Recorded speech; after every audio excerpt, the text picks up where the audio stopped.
Ravière, allons dîner. Tout va bientôt refroidir.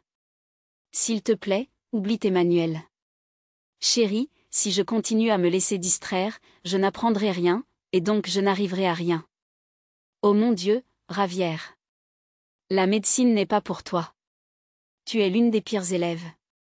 Tu devrais peut-être abandonner cette idée stupide et trouver un travail. Martina, arrête. Je travaille déjà à temps partiel quand j'ai du temps libre. De temps en temps, rester derrière le comptoir du magasin du coin, est-ce que c'est un travail normal pour vous? La jeune fille haussa le ton envers son mari. Elle en avait assez de vivre au jour le jour.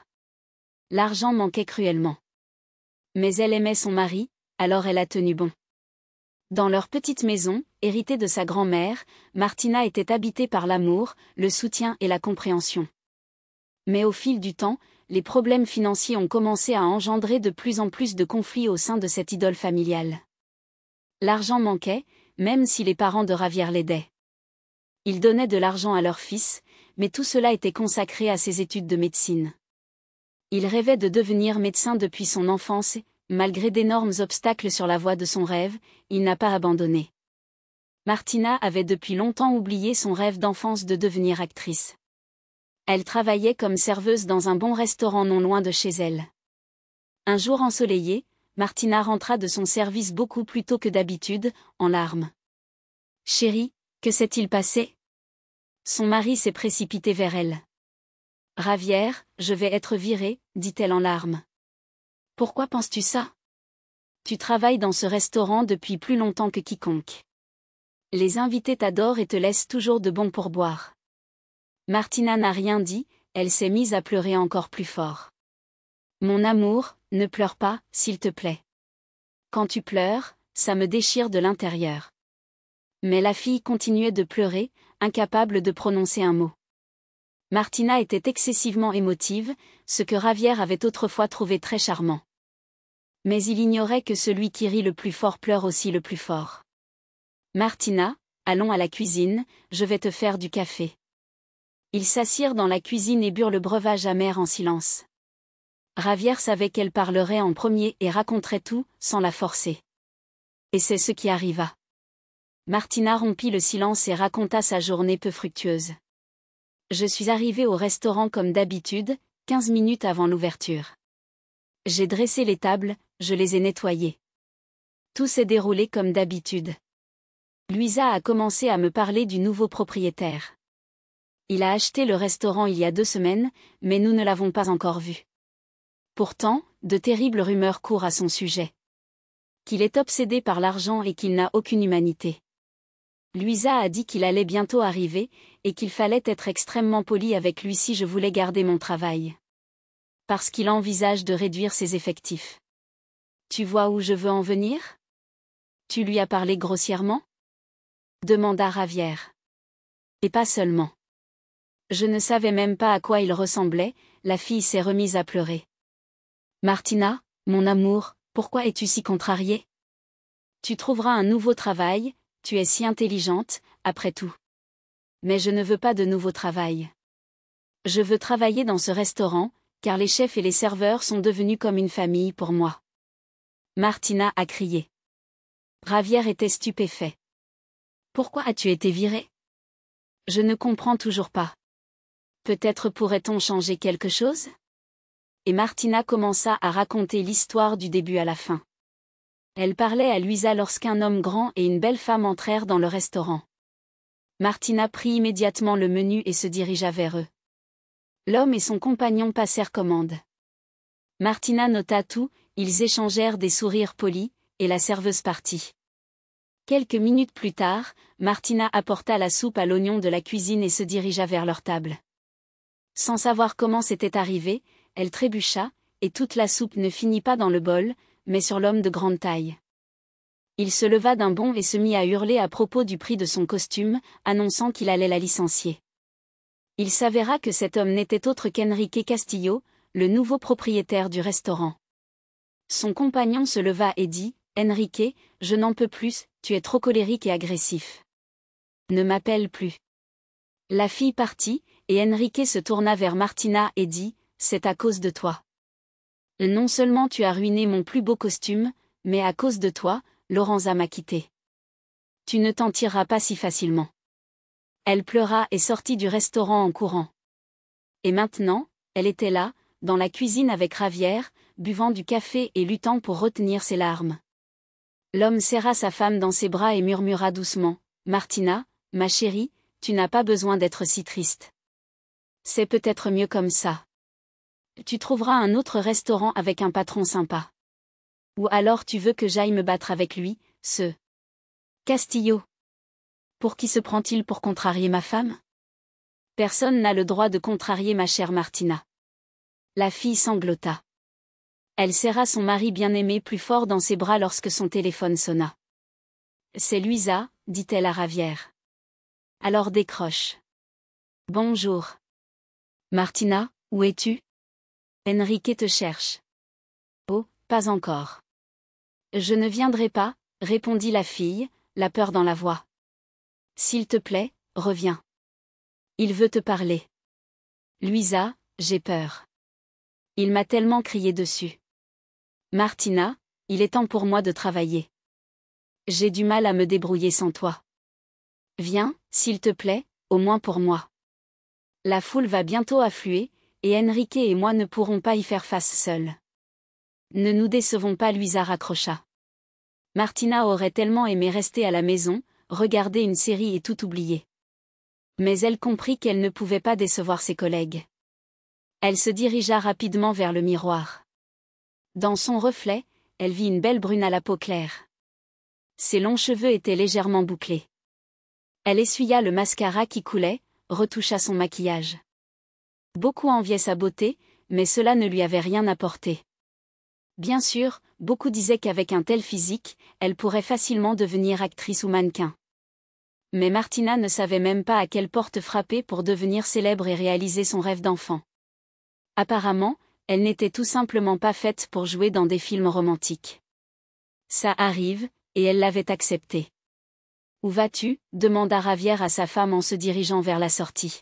« Je retourne au restaurant. C'est samedi aujourd'hui, donc il y aura beaucoup d'invités ce soir. Je dois donc rentrer. » « Tu ne dois pas faire médecine ? » « Non, pas aujourd'hui, » mentit Javier. Il avait été renvoyé pour échec scolaire. Mais il espérait être réintégré et poursuivre ses études de médecine. Il décida de ne pas en parler à sa femme pour l'instant. Martina arriva au restaurant. La salle était pleine à craquer, alors elle se mit immédiatement au travail. Elle se faufila habilement entre les tables, conversa poliment avec les convives, le sourire aux lèvres. Le nouveau propriétaire observa tout cela. Il était assis à une table avec le gérant du restaurant, discutant d'un nouveau concept.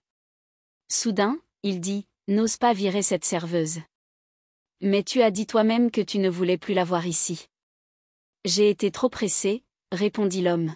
« Mon impulsivité ne me mène jamais à rien de bon.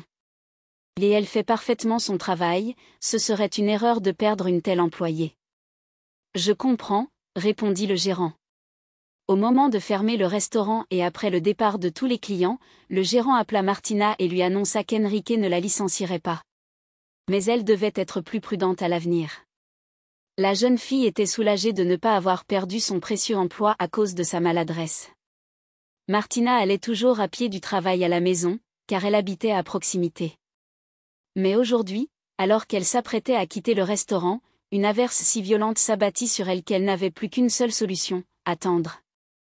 L'arrêt de transport en commun était loin, et un taxi était trop cher.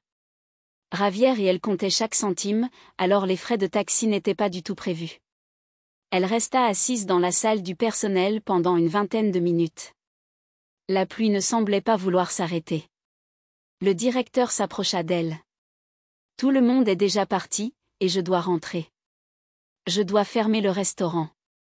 Bon, je pars maintenant. » Déçue, Martina quitta l'établissement et rentra chez elle, déjà résignée à l'idée d'être trempée jusqu'aux os. Mais, à l'improviste, une luxueuse voiture noire s'arrêta à côté d'elle. La vitre baissée. Elle tourna la tête et vit Enrique au volant. « Assieds-toi, je te dépose, » dit l'homme. « Non, merci, je ne suis pas loin. » Je ne veux pas entendre d'objection, tu vas te mouiller. Je suis déjà toute mouillée, pensa Martina en s'asseyant à l'avant de la voiture. Merci, dit-elle doucement. Enrique sourit. Montre-moi le chemin, où dois-je aller? Alors qu'ils arrivaient presque chez la serveuse, Enrique dit, désolé de t'avoir crié dessus quand tu as renversé de la soupe sur moi. Il faut que je me calme. Ce n'est pas grave, c'est ma faute.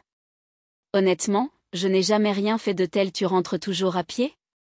On dit que les averses vont continuer sans interruption toute la semaine prochaine.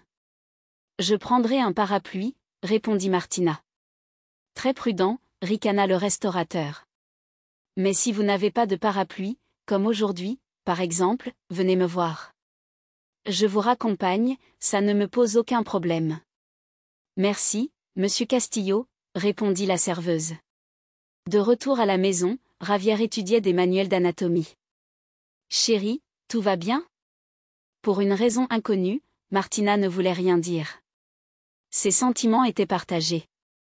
Elle répondit simplement, tout va bien, et se dirigea vers la salle de bain. Sous la douche, elle pensait à Enrique. Il n'est pas aussi horrible qu'on le dit. Poli, agréable. Il s'est même excusé.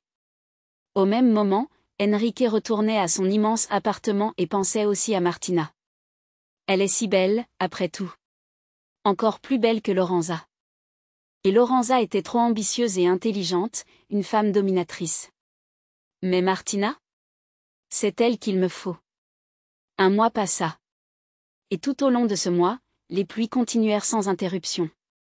Et chaque jour ouvrable, Enrique raccompagnait la jeune fille chez elle. Il lui a proposé de venir la chercher à la maison et de la conduire au restaurant, mais elle a catégoriquement refusé. Javier a avoué à Martina qu'il n'était plus étudiant en médecine. Il avait été renvoyé. Il allait donc désormais travailler à temps plein dans un magasin local. Franchement, Martina était soulagée.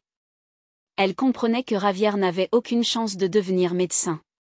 Il lui était très difficile d'étudier la médecine, il ne comprenait pas grand-chose. Mais maintenant, leur famille aurait plus d'argent, car son mari travaillerait à temps plein. Mais elle avait tort. Le salaire de Javier était extrêmement faible. Et elle, simple serveuse, gagnait bien plus. Entre-temps, la communication entre Martina et Enrique Castillo s'est intensifiée. La jeune fille n'a pas avoué au restaurateur qu'elle avait un mari. Même si cela n'aurait pas arrêté l'homme. Il est tombé amoureux de la serveuse, ou plutôt de son allure de mannequin. Un jour, il décida de l'emmener ailleurs, non pas chez elle, mais ailleurs. Il ne lui en dit rien. Où allons-nous?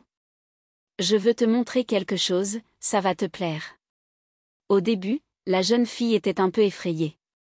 Elle ne connaissait cet homme que depuis un mois et son mari bien-aimé l'attendait à la maison. Mais d'un autre côté, elle ressentait des émotions oubliées depuis longtemps, des papillons dans le ventre. Le sentiment d'être amoureuse, l'euphorie. Elle décida de simplement profiter de ce moment, et si quelque chose tournait mal, elle dirait immédiatement qu'elle était mariée.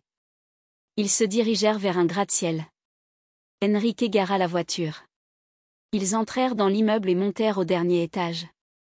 Il y avait un restaurant avec vue sur toute la ville. Je croyais que tous les restaurants étaient fermés. C'est aussi mon endroit. Les jours où tu ne travailles pas, je viens ici. Et aujourd'hui, une table nous est réservée. Martina était stupéfaite. Javier ne lui avait jamais réservé de telles surprises. Mais ce n'est pas qu'il ne l'aimait pas, c'est juste qu'il n'avait pas assez d'argent. Commande ce que tu veux, dit Enrique. Je ne peux pas, monsieur Castillo. Et arrête de m'appeler comme ça, pour toi, je suis juste Enrique. Martina rougit. Elle avait vraiment envie de dîner après une journée de travail, mais elle se sentait tellement mal à l'aise. Enrique s'en aperçut et passa commande lui-même, demandant au chef de préparer les meilleurs plats de la carte. Martina, je veux que tu profites de ce soir. Je ne te demande rien en retour. Pour être honnête, tu m'as plu dès notre première rencontre. Et quand je t'ai crié dessus et que tu t'es enfui, j'ai eu peur de ne plus jamais te revoir.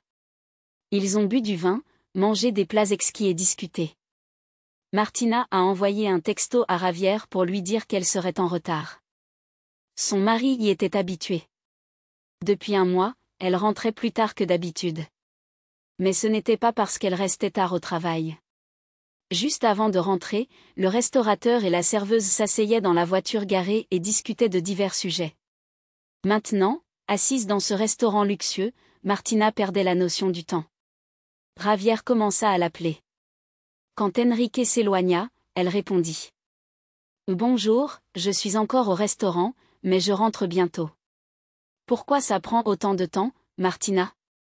Je m'inquiète pour toi. Je te l'ai dit, notre nouveau propriétaire est une vraie bête, on travaille jusqu'au dernier client, et j'ai encore 2 tables. Quelles règles horribles! Est-ce qu'ils vont au moins te payer les heures supplémentaires? Bien sûr que oui.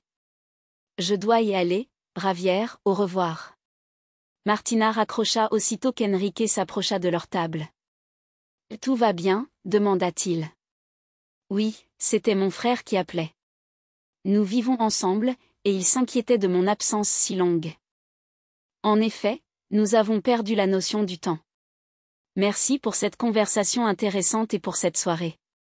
Un autre mois s'est écoulé. Et tout au long de ce mois, Martina ne cessait de penser à ce merveilleux rendez-vous au restaurant. En effet, elle pensait à Enrique tous les jours. Sa silhouette athlétique, ses cheveux noirs et ses yeux verts la rendaient folle. Chaque fois qu'elle partait travailler, elle était de bonne humeur, sachant qu'il serait là. Et le soir, il la raccompagnait chez elle. Mais avant cela, il passait toujours environ 1 heure assis dans la voiture à discuter. Les collègues ont commencé à soupçonner une liaison entre le propriétaire et la serveuse. Mais ils sont restés silencieux. Seule Luisa, l'amie de Martina, a décidé de rappeler à Martina qu'elle avait un mari. Martina, et Javier? Et Javier? Il est ennuyeux, sans but, il gagne peu par manque d'ambition. Et il ne fait plus attention à moi. Parce que tu t'es éloigné de lui. Tu ne veux même pas passer du temps avec lui. Il avait un objectif, mais il n'a pas pu l'atteindre. Il a perdu tout espoir de devenir médecin. Et c'était son rêve. Imaginez comme c'est dur pour lui. Et au lieu de soutenir votre mari, vous avez entamé une relation avec l'impulsif Enrique. Il n'est pas impulsif, objecta Martina. Écoute, 3 serveurs ont déjà démissionné parce que ton monsieur Castillo ne peut pas exprimer son opinion sans crier. Et il est seulement gentil et poli avec toi. Luisa, ne te mêle pas de mes relations. Je réglerai les choses avec Enrique et Javier moi-même. Luisa n'a plus abordé le sujet. Et en général, les amis commencèrent à communiquer de moins en moins. Pendant ce temps, Enrique devenait plus assuré. Un jour, il offrit à Martina un magnifique bouquet. Elle était ravie, mais qu'allait-elle dire à son mari? Elle dut mentir, affirmant que son frère était allergique aux fleurs et qu'elle ne pouvait pas emporter le bouquet. Enrique invita également Martina à un autre rendez-vous, un jour de congé. La jeune fille accepta, prétextant qu'elle irait à l'anniversaire de son ami. Bien sûr, Javier remarqua aussi que sa femme avait changé. Ses yeux pétillaient, elle était inspirée et elle commença à parler moins avec son mari. Si auparavant ils prenaient toujours le petit déjeuner et le dîner ensemble, maintenant Martina partait au travail plus tôt et prenait son petit déjeuner chez lui. Et quand elle rentrait, elle ne dînait pas, mais prenait une douche et allait directement se coucher.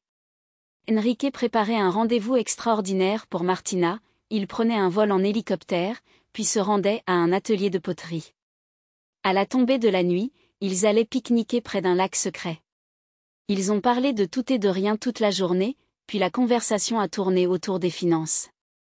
Vous savez, je crois qu'un homme doit subvenir pleinement aux besoins d'une femme. Et l'égalité? S'est opposée Martina.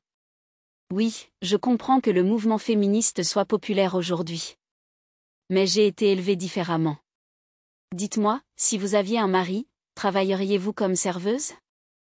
Martina baissa la tête et laissa la question sans réponse.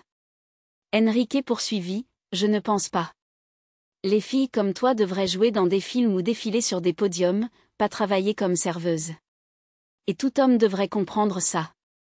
Je comprends. C'est pour ça que je gagne beaucoup d'argent, pour que ma future femme n'ait jamais à travailler. Martina s'est sentie mal à l'aise après sa déclaration. Elle avait même honte. Son mari, Javier, semblait ne rien vouloir changer de leur situation financière, alors qu'un homme qui la connaissait depuis un peu plus de 2 mois était prêt à conquérir le monde pour elle. Rien qu'en se remémorant Javier, elle sentit son téléphone vibrer dans sa poche. « On t'appelle, dit Enrique. »« Oui, c'est mon frère. »« Je te rappelle plus tard, dit la fille. Enrique poursuivit sa réflexion. « Ton frère, il travaille, non ? Combien gagne-t-il ? » « Je ne sais pas, mentit Martina. Mais il n'a pas de petit ami.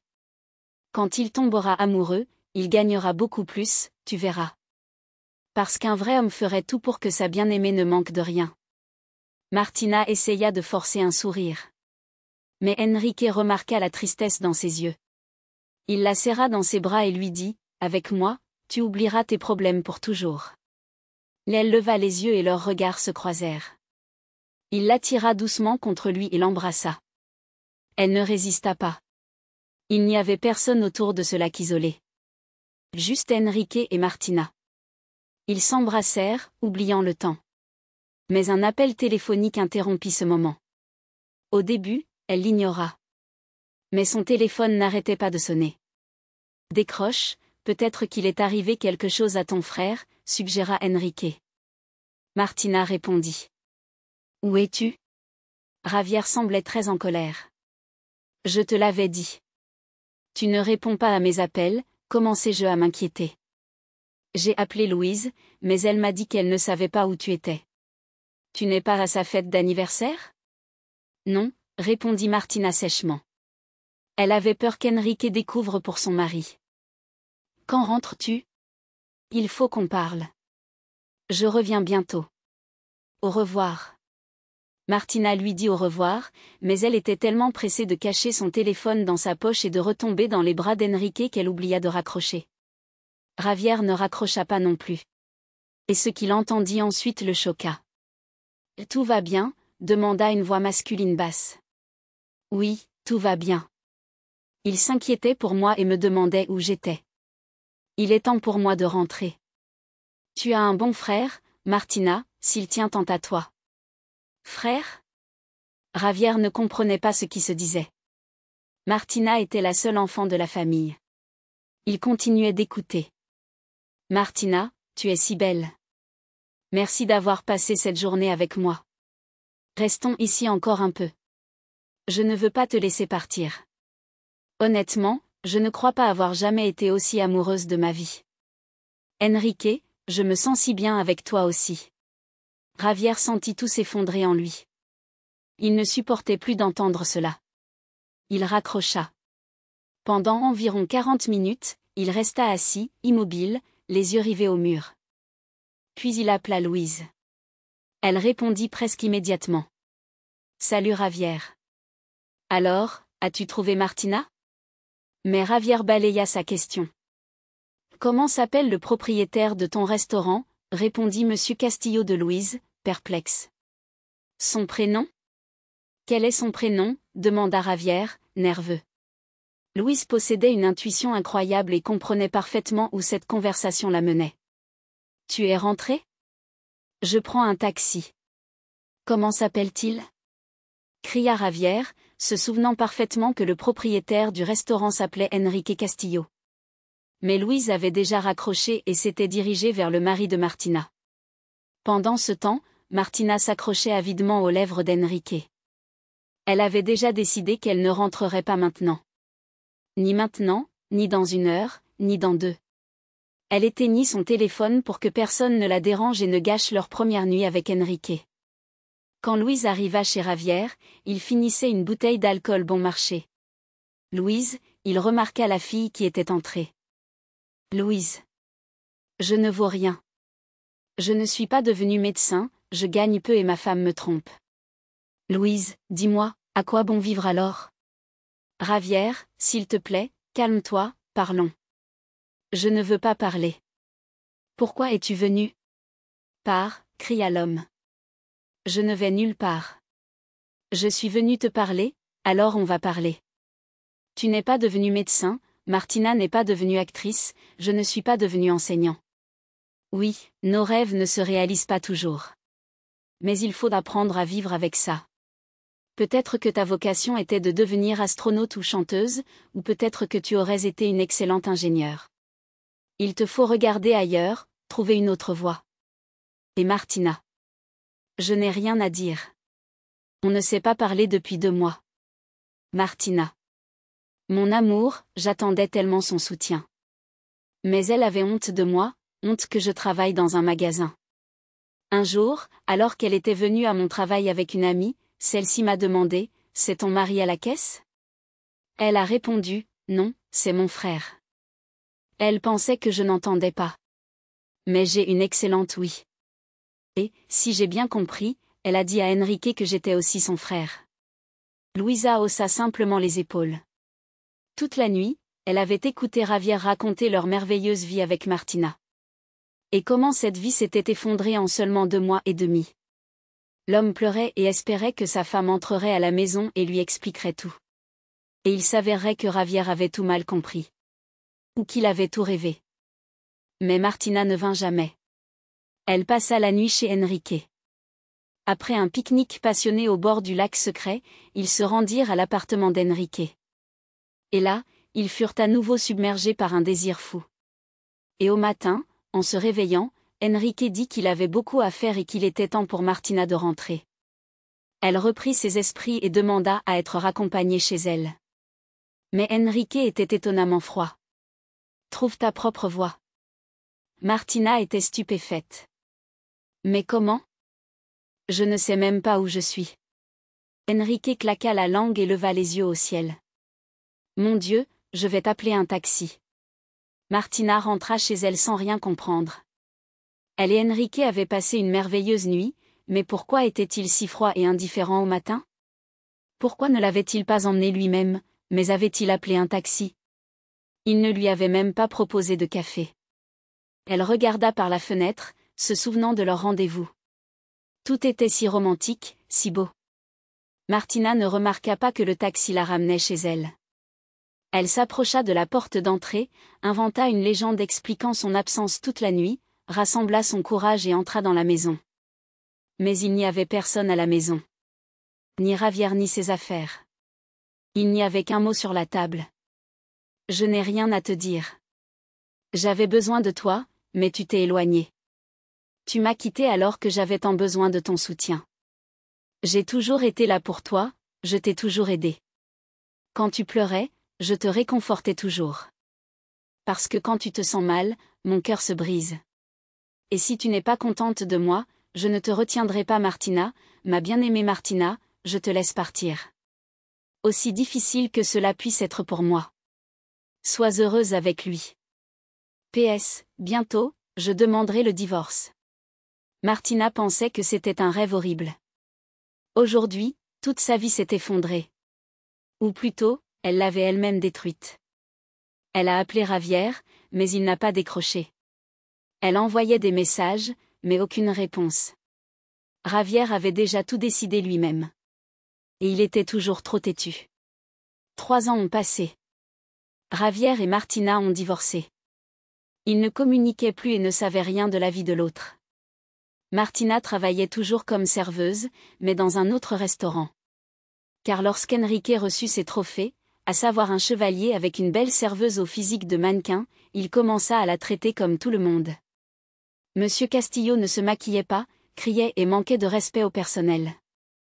Martina n'a pas supporté et a démissionné.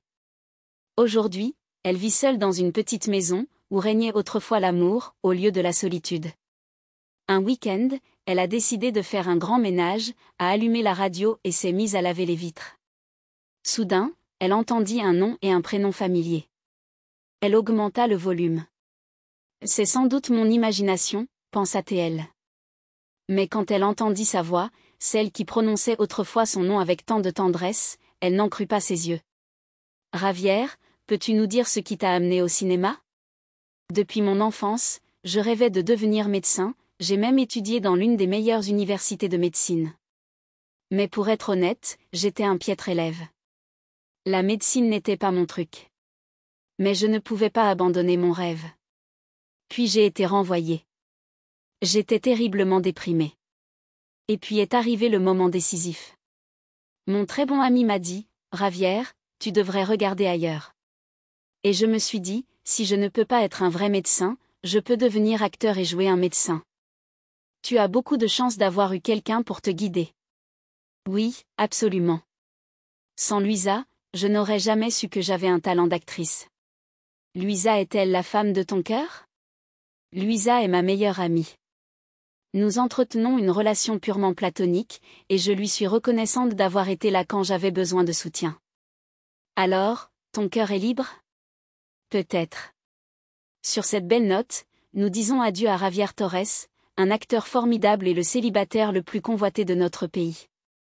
Martina s'est immédiatement connectée et a tapé « Javier Torres film » dans la barre de recherche.